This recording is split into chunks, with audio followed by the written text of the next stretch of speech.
물론 잡다한 거 안다고 뭐 세상이 바뀌느냐? 아무것도 안 바뀌어요. 그리고 누가 물어도 안 봐. 진짜 이런 거 찍으니까 진짜 얘기하지. 이런 거 말할 때도 없어. 말하면 사람들이 좀 이상하게 봐요. 근데 이게 뭘 상징하느냐를 보면 되게 재밌어요. 자, 안녕하세요. 오늘은 정초와 관련해서 부적 이야기를 해드릴 겁니다. 이 부적에 대해서 굉장히 많은 거리들이 있어요. 실제로 저한테 모모 출판사에서 부적에 대한 책을 하나 써주면 안 되느냐 뭐 이런 얘기를 해서 그렇게 한번 해볼까 뭐 이런 말까지 오갈 정도였는데, 부적이 간단한 것 같지만 여기 굉장히 복잡한 문화 구조들이 얽혀 있습니다. 그리고 어디까지 효과가 있는지 뭐 이런 것까지 기본적인 걸 말씀을 드릴게요. 옛날 사람들이 진리에 도달하는 방법, 그러니까 신 중심의 문화는 신이 어떻게 나를 해줄 거냐라고 하는, 그러니까 신과 인간의 관계라고 하는 게 존재하고, 인간과 신은 분리되어 있습니다. 그러니까 이 인간은 절대 신이 될 수가 없어요. 그게 이제 기독교나 이슬람의 전통이라고 보시면 돼요. 유대 전통도 마찬가지고, 그게 사막종교 전통이라고 보면 되고, 그게 신과 인간의 관계 라고 하는 걸 정점으로 하는 그런 문화가 있고, 추계시대, 지금으로부터 2200년에서 2800년 사이에 이르면 진리 중심으로 바뀌어요. 그게 이제 힐압도 그렇고, 그래서 힐압에서는 이제 뭐 소크라테스, 플라톤, 아리스토텔레스, 뭐 탈레스, 아르메니데스 뭐 해갖고 숫자 들어가는 사람들이 이제 계속 나오게 되고, 그게 이제 철학자들이죠. 거기 숫자는 남성을 나타내는 거예요. 정확하게 말하면. 남성.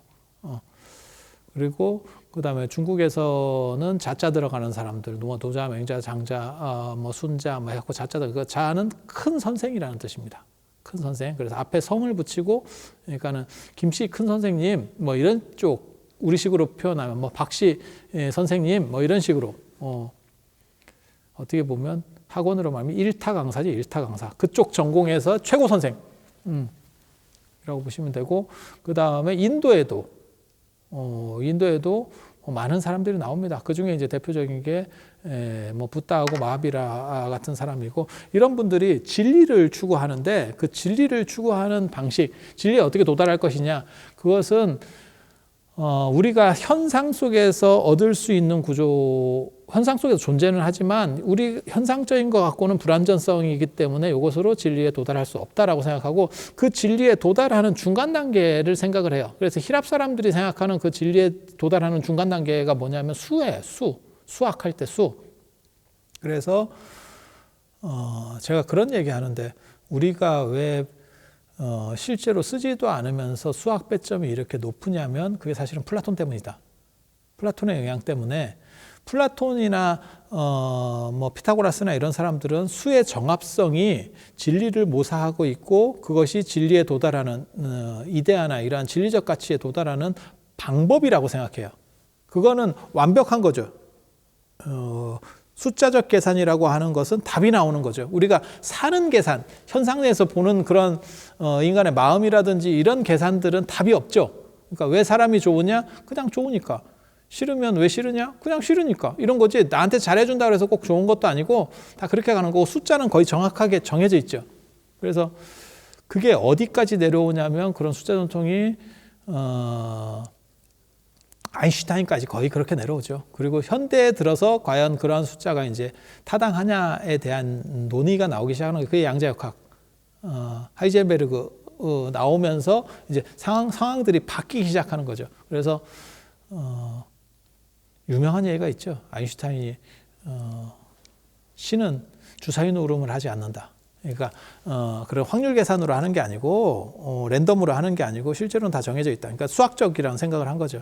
그렇지만 실제로 지금 현재 과학이 밝혀내는 바로는 전 우주를 지배하는 건 그냥 우연적 확률이라고 하는 거죠. 지금은. 그래서 수가 타당하냐에 대해서 이제 수학적 계산이라는 게 과연 타당하냐에 대한 이야기들이 나오는 거고, 근데 옛날 사람들은 거기까지 생각을 못 했으니까, 아무튼 뭐 힐압 철학에서는 수라고 하는 개념을 쓴 거고, 그 다음에 저 메소포타미아가 두 강 사이라는 뜻이거든요. 티그리스 유프라테스 강의 사이에서 메소포타미아 문명이 나왔으니까, 여기하고 그 다음에 인도 문명의 특징이 뭐냐면 언어에 대한 신뢰라는 게 있어요. 그러니까 사람은 말이라는 거는 굉장히 신뢰성이 있는 거고 그것은 진실한 거다. 그래서 진실한 언어라는 개념이 있어요. 그 진언이라고 합니다. 그게 이제 불교를 타고 진언이라고 하는. 그래서 그러한 진언에는 특수한 에너지가 있다는 거예요. 그래서 이 진언도 종류가 여러 가지가 있습니다. 짧은 거는 주, 그 다음에 긴 거는 다라니, 다라니. 이래갖고 그런 진언들을 외우면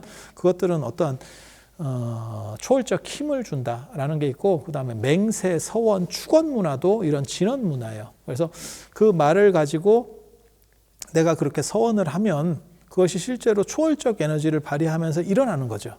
그러니까 두 가지 진언 문화가 있다라고 보시면 돼요. 그건 서원, 축원, 그 다음에 맹세 같은 그런 식의 알아들을 수 있는 진언 문화, 그 다음에 하나는 초월적 진언 문화. 그리고 둘 다 에너지를 가져요.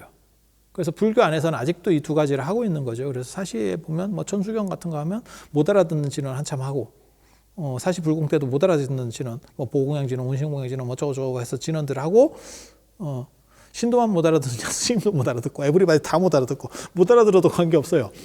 이유는 뭐냐면, 그렇게 발음함으로 인해서 에너지가 나오는 거지, 내용을 이해하면서 에너지가 나오는 게 아니에요. 제가 늘상 얘기하지만, 쌍화탕이나 콘택육백 먹으면 그냥 감기가 낫는 거지, 그걸 내가 이해하고 먹는다 그래서 더 빨리 낫는 거 아니거든요. 그래서 그런 진언류가 하나 있고, 맹세, 서원, 축원 이런 거, 축원 우리가 불러주면 뭐 사바세계 남선부주 아무개 이렇게 그 사람이 뭐가 잘 되라, 뭐 참선자 의단 동로 연불자 뭐 삼매현자 뭐 어쩌고 그 다음에 뭐 학업자는 뭐가 잘 되고 쭉 우리가 알아듣는 얘기를 하잖아요. 약간 한문툴에서 그렇지 사실은 듣고 보면 알아들을 수 있는 얘기가 나와요. 그래서 그런 것도 에너지를 준다라고 생각하는 거예요. 그게 언어에 대한 신뢰 문화라는 겁니다. 메소포타미아 인도 쪽이 언어의 문화. 그래서 기독교도 마찬가지죠. 태초에 말씀이 있었다. 이게 언어적 문화예요. 신은 말하고 관계되는 거예요. 근데 동아시아는 침묵의 문화입니다. 말로 떠드는 놈 치고 상태 좋은 놈 없다. 논어에 나오는 교원정색 선인이라, 말 잘하고 그 다음에 잘 얼굴빛을 좋게 해서 잘 웃고 이렇게 부드럽게 하는, 요즘으로 말하면 인기 있는 남자, 이런 놈 치고 싸가지 있는 놈 없다. 선의인이라, 그러니까 어진 사람 없다. 이렇게 나오거든요. 이게 침묵의 문화예요. 그래서 우리는 좀 과묵해야 된다. 언자부지, 그러니까 말하는 사람을 알지 못하고 그 다음에 아는 사람은 말하지 않는다. 그거는 노자에 나오는 말이고요. 그 다음에 저 장자 외편에 보면 뭐가 나오냐면, 언어라고 하는 것은 배를 떠나는 득의 망전, 그러니까는 물고기를 잡으면 통발을 잊어버리고 생각할 필요가 없고, 강을 건넜으면 배에 대한 생각을 할 필요가 없고, 이런 얘기들이 나옵니다. 그러니까 언어는 수단이지, 철저하게 수단이지, 그 뜻은 그러니까 진리는 언어에 있는 것이 아니야. 그게 선종에서도 나오는 언어 도단, 그 다음에 교회 별전이라고 하는, 이게 동아시아 문화입니다. 그러니까 인도는 교 안에 깨달음이 있는 거예요. 정확하게 말하면. 그래서 인도 불교에서의 부처님 제자는 성문승입니다. 많이 들은 놈. 그러니까 이거 언어 신뢰적 문화고, 동아시아에서는 공부를 많이 해봐야 뭔 소용이 있냐, 실천이 중요한 거지. 그러니까 말은 어눌하게, 논어에도 그렇게 나오거든요. 말은 어눌하게, 행동은 민첩하게. 그런데 그러면 그거를 말할 수 없어 라고 그러면 너무 무성의하잖아요. 그래서 무언가 얘기하는 게 상징이라고 하는 거예요. 그게 그림 문화입니다. 그래서 그거를 관물치상, 주역 개사전에 보면 관물치상. 그래서 사물에 어떠한 상징을 부여하는 문화. 그 대표적인 게 주역의 태극과 팔캐 같은 거예요. 우리 태극기 생각하시면 됩니다. 태극기 안에 건곤, 감리 4개의 캐만 있잖아요. 원래는 그 8개거든요. 건태이진, 송강감곤 이렇게 해서 8개의 캐가 있는 거고, 지금 상징적으로 거기 중에서 대표적인 대장급 4개만 해서 우리가 태극기를 만든 거죠. 거기에 우주의 원리가 있다 라고 말하는 거죠. 그래서 예전에 우리 선생님이 기가 막힌 말씀을 하셨는데, 우리나라 태극기야말로 가장 철학적인 국기다. 중국의 오성홍기 별 5개, 뭐 프랑스나 이태리 이런 국기들은 다 3색기, 2색기 뭐 이래가지고 색깔로 이렇게 해서 이렇게 칠하는 정도 국기면 우리야말로 굉장히 철학적인 국기다라고 말씀을 하셨지요. 왜 그런 얘기를 하셨냐면 철학가 선생님이었으니까. 철학과 선생님이었으니까 그렇게. 그래서 상징을 가지고 어떤 도형을 가지고 아니면 어떤 그림을 가지고 그것은 언어를 초월했고 단지 진리를 표현하는 수단. 그러니까 진리까지 완전히 도달하지는 못하지만 그 수단으로서 중간자로서 가장 중요한 것은 어떤 상징 기호다. 그리고 주역에 보면 그런 게 있어요. 실제로 주역 개사전에도 언부진의 말로는 뜻을 다하지 못하고 그래서 입상이 지니 어떤 형상을 그려서 진리를 드러낸다. 어떤 기호를 통해서 전체를 의미를 전달해 준다라는 거고 언어에 대한 비신뢰성이라고 하는 거는 중국 문화의 가장 큰 특징입니다. 그리고 그렇게 될 수밖에 없는 건 왜 그러냐면 한자가 너무 거지 같아가지고 언어로 표현할 수 있는 영역이 굉장히 적어요. 한자는 전 세계에서 가장 미개한 문자가 한자입니다. 제가 장담하는데 상형 문자에서 출발해서 지금까지 우리가 쓰는 게 중국 운남성의 동파 문자, 그 다음에 안 그러면 뭐 아프리카나 뭐 이런데 저 아마존이나 이런 데서 약간 쓰는 거 외에는 수십억이 쓰는 거는 상형 문자에서 출발 지금까지 쓰는 거 한자예요. 그렇다 보니까 이게 상형 문자에서 출발했다 보니까 워낙 이 기본 자체가 거지 같아서 이걸 수리를 해도 될 수가 없어요. 그래서 완전히 밀어버리면 우리 같이 이제 한글 만드는 상황이 되는 거고, 그래서 언어 가지고 이 한자로는 제대로 뜻을 전달할 수 있는 방법이 없습니다. 제가 늘상 하는 말이 있거든요. 마리을 자를 하나를 써놓고 어떤 때는 그리고가 되고 어떤 때는 그러나가 돼요. 이게 한자의 미개성이에요. 그러면 언제가 그리고고 언제가 그러나입니까? 아니, 그냥 앞뒤를 봐서 문맥을 봐서 그러나로 해석하고 싶으면 그러나, 그리고로 해석하고 싶으면 그리고. 순접과 역접이 한 글자로 가는 거는 진짜 웃기는 글자예요. 그렇다 보니까 이게 그래서 한자가 상형문자라고 하는 게 거기서 나오거든요. 그 창일이 뭐 새 발자국을 보고 뭐 만들고 뭐 이렇게 얘기할 정도로 이제 상형이 시작되는 거고, 나중에 장원원의 역대명왕이 당나라 때 그 보면 서화동원이라고 그림과 글씨는 같은 근원을 가졌다. 이거 굉장히 중요한 얘기예요. 그리고 실제로 전 세계에서 글씨 자체가 예술이라고 얘기하는 거는 이 한자 문화밖에 없습니다. 유럽에서는 글씨는 글씨고 그림은 그림인 거지, 그림과 글씨가 하나로 합쳐지는 방식은 이 동네밖에 없어요. 그래서 우리는 글씨 자체도 예술로 보죠. 그러니까 추사나 뭐 이런 거 생각하시면 되죠.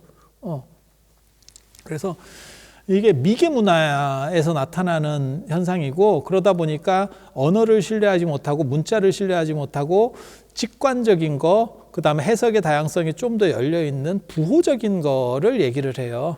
그게 부정문화의 시조입니다. 그래서 부정문화의 시조를 보면 이제 복희 씨가 복희 여와 신농 이렇게 해가지고 예전에 굉장히 뭐 중국 문화를 시작한 사람들 뭐 이런 거 얘기 있거든요. 아무튼 뭐 그렇다 치고 복희가 황하에서 그림을 얻었대. 황하에서 말이 하나가 나왔대. 그 용마래, 용마. 이게 말 토템이 있어요, 동아시아에. 그래서 황하에서 말이 한 마리가 나왔는데 그 말 배때기 옆에 어떤 그림이 있더래. 그걸 하도라고 합니다. 하도. 그리고 하나라의 우왕치세 때 낙수라고 하는 그 황하의 지류가 있어요. 그 낙수에서 거북이가 한 마리 나왔대요.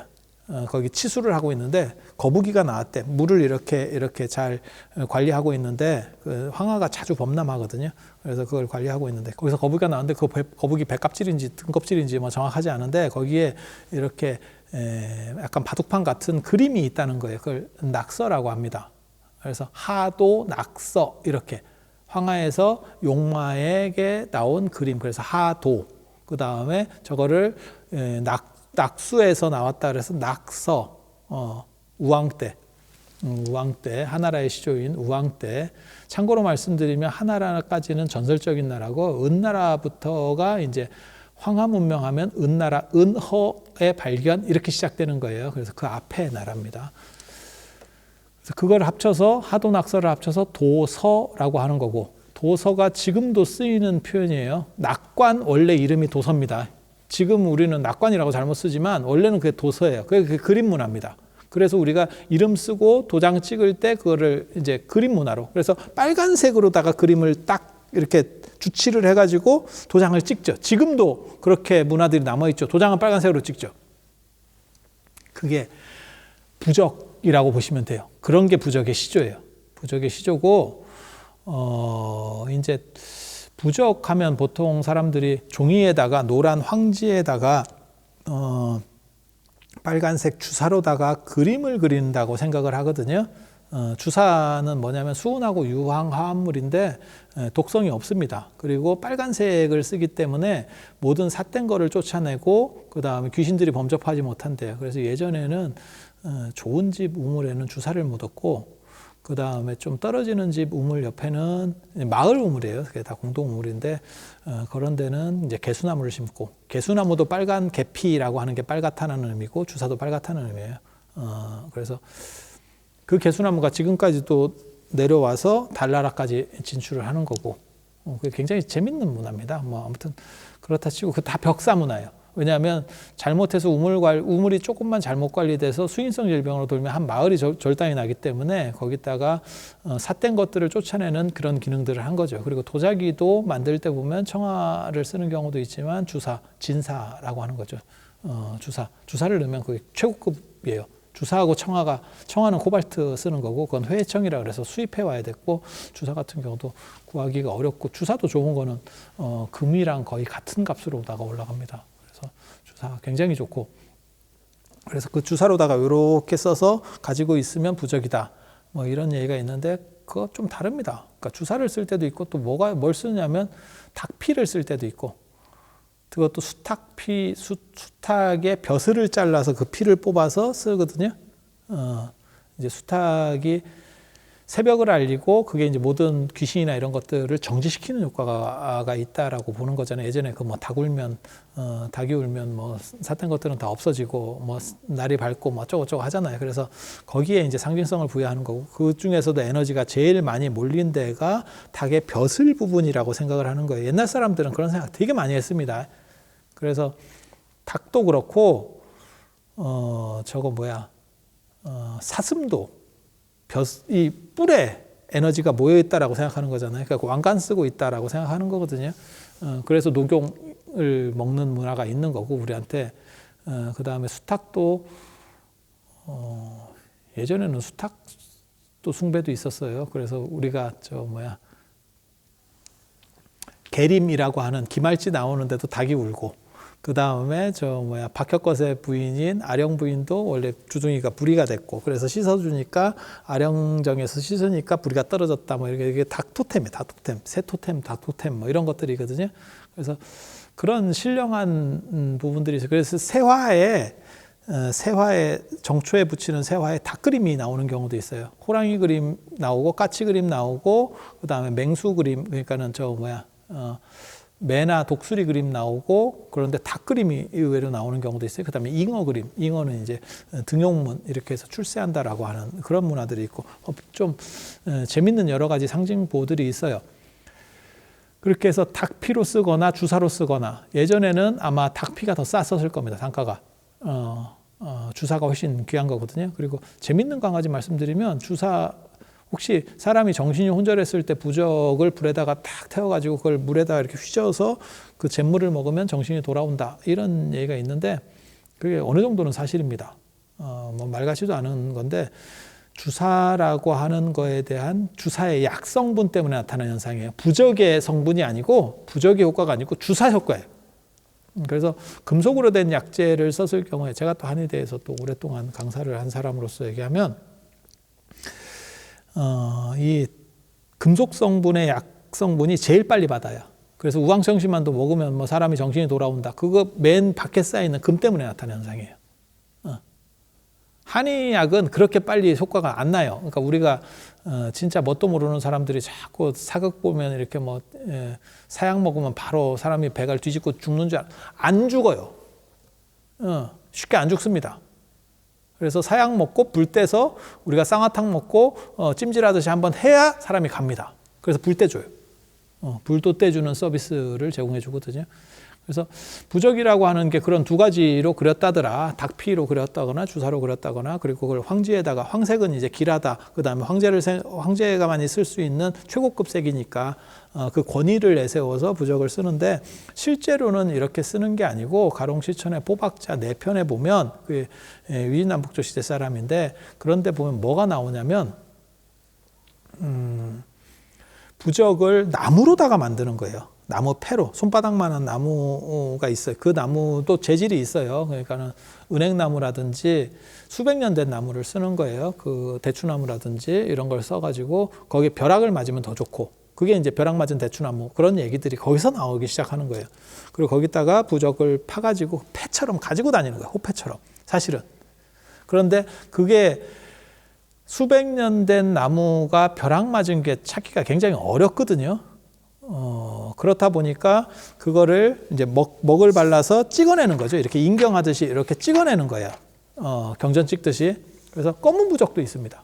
그렇게 찍어낼 때는 검은색 쓰는 거예요. 그래서 검은 부적도 있어. 그래서 원래는 나무로다가 만드는 게 원형이고, 그 다음에 그렇게 찍어내는 방식도 있다더라.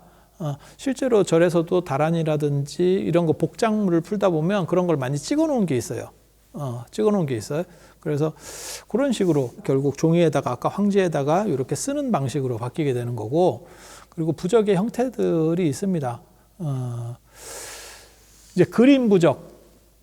정확하게 말하면 제일 우리나라에서 널리 유행하는 부적은 태극기라고 생각하시면 돼요. 태극기라고 생각하시면 되고, 그리고 가장 고본 형태, 부적에서 가장 오래된 형태들은 올 그림으로 된 게 가장 오래된 형태예요. 그래서 삼재부적에서 뭐가 나오냐면 삼두 일족 응, 3개의 머리를 가지고 그 다음에 한 다리가 하나인 매 부적.